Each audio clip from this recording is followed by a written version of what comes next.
So out here, it's quiet. No Wi-Fi, no traffic, just the wind and the dust.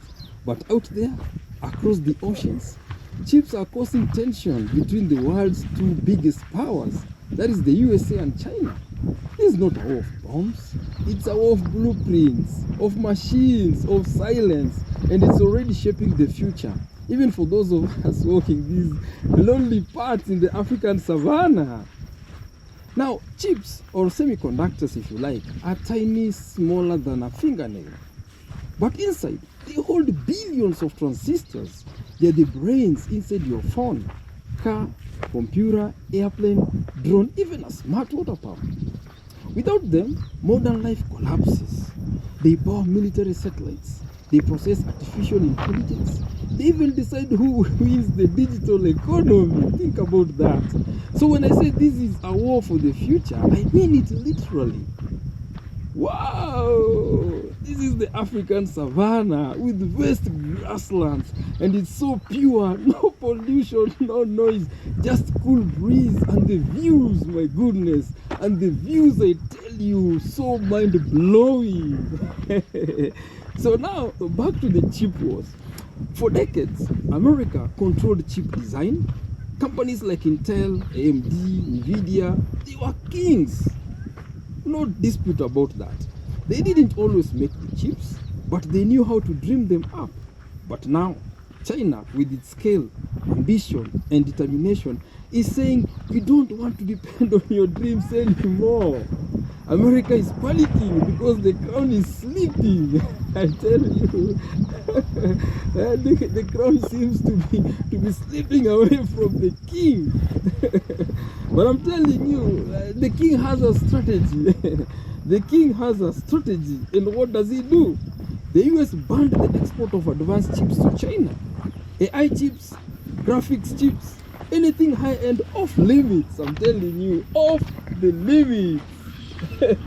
They told Taiwan, TSMC, don't sell to China. They pressured the Netherlands to block SML, the only company in the world that makes the machines needed for ultra-advanced chips. The goal, slow China down. What else is the king doing? Factories used to be overseas, but now the US is giving billions to Intel, Micron, TSMC to build factories in Arizona, Texas, and Ohio. The CHIPS Act is pouring 52 billion into this. Think about it. 52 billion. America doesn't want to rely on Taiwan anymore. Not when China might invade. You know, China is thinking of invading Taiwan. So we'll see. And it goes brutal.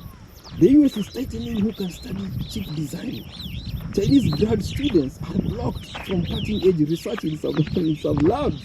It's about guarding not just the machines, no. It is guarding the minds. You know. If you don't guard the minds, this war you lose it, square and flat.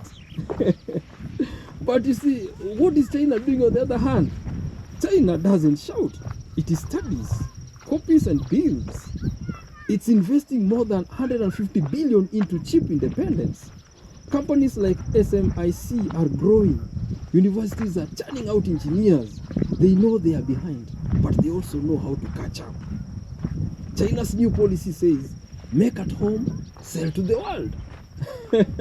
Because China was about manufacturing for other countries, so that you hold an iPhone, probably it was manufactured somewhere in China.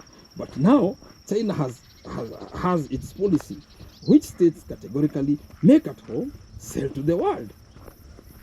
They are securing rare earth minerals. They are building their own chip machines. It's slower, but it's working. Think of a tortoise, slow but sure. That's the game China is playing here, So good examples will be SMIC is producing 7 nanometer chips despite bans. Huawei created a phone with a Chinese-made 5G chip, shocking the West.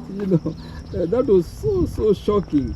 China's also buying up global talent, quietly but effectively. So now, this war doesn't just affect China and America. Think about it. If you're in Africa, like here in the in the African Savanna, Masai land, delays in electronics, diplomats asking you to pick a side. Even AI development could slow or divide into Western AI and Eastern AI. This chip could redraw the global tech map as we know it. Yeah, think about it. It could. It could, most definitely. So why does Taiwan matter? Because TSMC, based there, makes 90% of the world's most advanced chips. If China takes Taiwan by force, the whole world's tech supply collapses. So this isn't just about chips. It's about geopolitics, war risk, even nuclear tension. So this chip is not just about two countries. It affects everyone, from Silicon Valley to small towns in Africa, even here in the African Savanna. When chips are scarce, prices go up, phones cost more, cars get delayed, startups can't build. And if this war gets worse, even peaceful countries could be forced to choose sides between Washington or Beijing. So, from a dusty path in Africa, here in the African Savanna, the chip war may feel far away, but the future it's shaping, that's coming for all of us, for sure. It's coming for all of us. Whether you live in a village or a city, these silicon battles will decide what kind of world we inherit. So while the US tries to protect its crown, and China tries to rise from the ground, the rest of us, we'd better start paying attention. Whoa! From Chimboka, this is silent war, and it's already begun.